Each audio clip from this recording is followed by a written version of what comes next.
નમસ્કાર. અંગ્રેજી ગ્રામરનો એક એવો ટોપિક છે જે ઘણીવાર લોકોને કન્ફ્યુઝ કરે છે અને એ છે એક્ટિવ અને પેસિવ વોઇસ. પણ ચિંતા ન કરશો, ચાલો આજે આપણે એને એકદમ સરળ રીતે સમજી લઈએ. વિચાર કરો કે એક જ વાત કહેવી છે, પણ એને કહેવાની બે અલગ અલગ રીત હોય. બસ અંગ્રેજીમાં આવું જ કંઈક એક્ટિવ અને પેસિવ વોઇસ સાથે થાય છે. આ બધો ખેલ એ વાતનો છે કે આપણે વાક્યમાં કોના પર વધારે ફોકસ કરવા માંગીએ છીએ.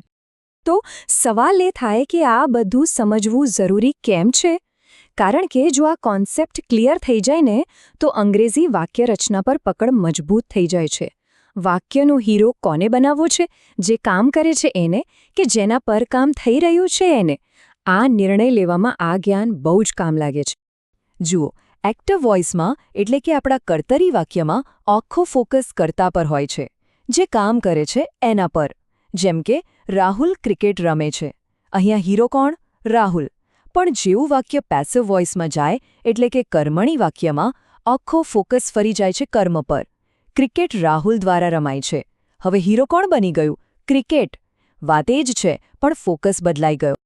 ચાલો આ કર્તા અને કર્મના ફોકસના ખેલને એક મસ્ત ઉદાહરણથી સમજીએ. એક એવી સરખામણી જે પછી ક્યારેય નહીં ભૂલાય. વિચારો કે એક સ્ટેજ છે અને એના પર એક સ્પોટલાઇટ છે. એક્ટિવ વોઇસમાં એ સ્પોટલાઇટ સીધી કામ કરનાર એટલે કે આપણા ઉદાહરણમાં રાહુલ પર પડે છે. પણ જેવું જ વાક્ય પેસિવ થાય, ઓપરેટર એ સ્પોટલાઇટને ફેરવીને સીધી ક્રિકેટ પર નાખી દે છે. એટલે કે જે કામ મેળવી રહ્યું છે એના પર. બસ આટલો જ ફરક છે. ફોકસનો ખેલ છે બધો. સારું, તો હવે સૌથી મહત્વની વાત પર આવીએ. એક્ટિવ વાક્યને પેસિવમાં ફેરવવું કઈ રીતે? ઘણા લોકોને આ અઘરું લાગે છે, પણ ખરેખર એવું નથી.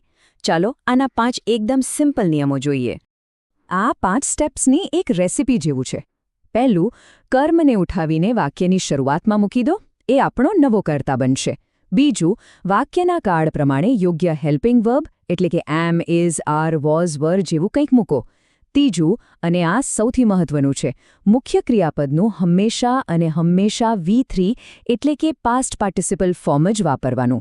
ચોથું, એ V3 પછી બાય લગાવી દો.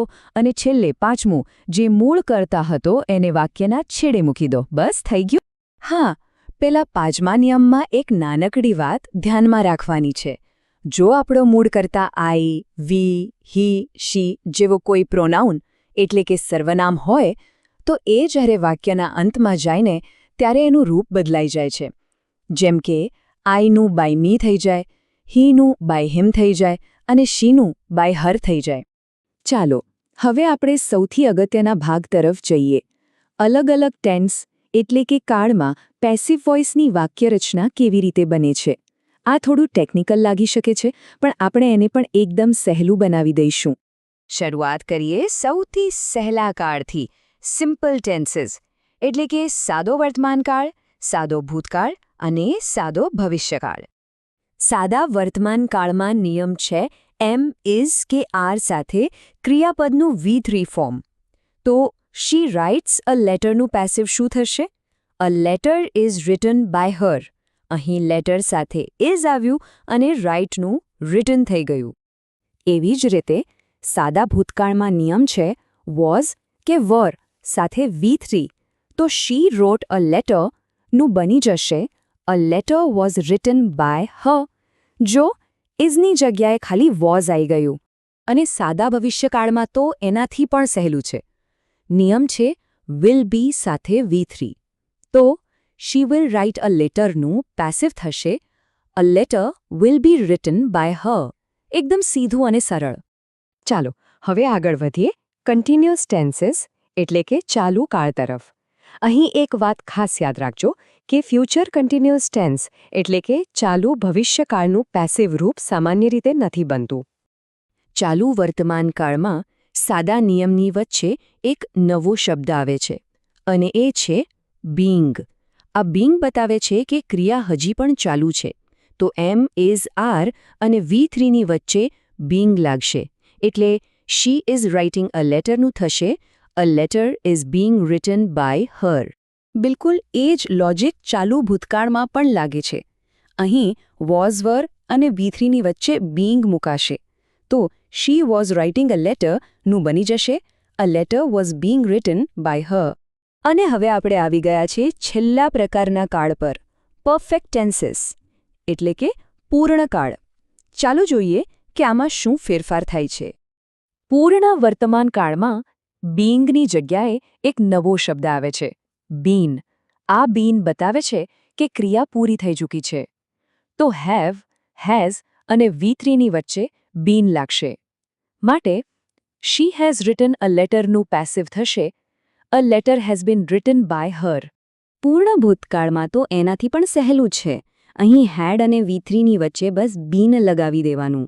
તેથી she had written a letter નો પેસિવ બનશે a letter had been written by her. અને છેલ્લે પૂર્ણ ભવિષ્યકાળમાં વિલ હેવ અને V3ની વચ્ચે બીન મુકાય છે. માટે she will have written a લેટરનું પેસિવ થશે a letter will have been written by her. તો આ હતા આપણા કાળ પ્રમાણેના બધા નિયમો. આપણે નિયમો તો બધા સમજી લીધા. હવે આ બધું બરાબર મગજમાં બેસી જાય એના માટે ચાલો બીજા થોડા ઉદાહરણો જોઈએ અને છેલ્લે આખા ટોપિકની એક માસ્ટર કી જોઈશું. આ ઉદાહરણો પર નજર કરીએ. પહેલું વાક્ય, the teacher punish the student. આ સાદો ભૂતકાળ છે.